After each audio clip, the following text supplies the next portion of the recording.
In 1961, President Kennedy was presented with the first proposal to send in ground combat forces to South Vietnam. It was the first time that the American effort in Vietnam, which was an advisory effort, it consisted of trainers, arms and support, military aid, diplomatic support, but it was limited to that advisory mission of sending advisors and arms to the Army of South Vietnam. It was in 1961 that it was proposed to Kennedy to send in the first American ground combat forces that would share in the fight to defend South Vietnam from what was then a growing insurgency. And Kennedy was presented with this proposal no less than half a dozen times in 1961. And again, he would deflect it and he would parry it. But his advisors were growing emboldened.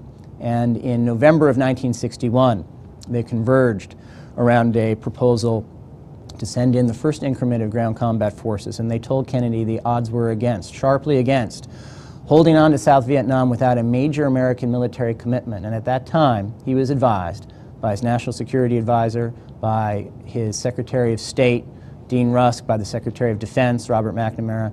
Kennedy was advised that he needed to be prepared to send in up to 6 divisions, or roughly 200,000 troops, to hold on in South Vietnam. And Kennedy flatly rejected this proposal. Kennedy understood from his own perspective that the odds of prevailing in South Vietnam were extremely low. In fact, he confided to his aide, Michael Forrestal, that he believed that the odds were 100 to 1 against winning in South Vietnam. He listened in that summer of 1961 to General Douglas MacArthur, who advised him that the biggest mistake the president could make would be to fight a land war in Asia. That even if we send in up to 1 million troops, they would be subsumed by the greater forces that the adversary could bring to bear. Kennedy was extremely skeptical about an American war to hold on in South Vietnam, so he rejected that proposal. And he established at that time the first no combat troop decision, and that policy of no ground combat forces in South Vietnam was sustained throughout his presidency.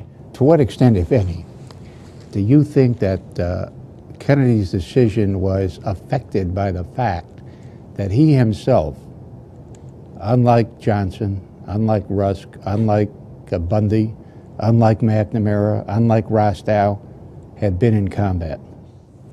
I think the experience of a president who has actually seen combat and who has seen firsthand how things can go off the rails when military hostilities begin, I think that's extremely important. It's also extremely important on the part of the president's advisors to have those senior advisors who have seen firsthand how easily a well-conceived military plan can go awry. This excerpt is brought to you by the Massachusetts School of Law, the leader of reform in legal education and a leader in multimedia education for the public. To view the full interview and for a full listing of MSL's programs, log on to mslaw.edu.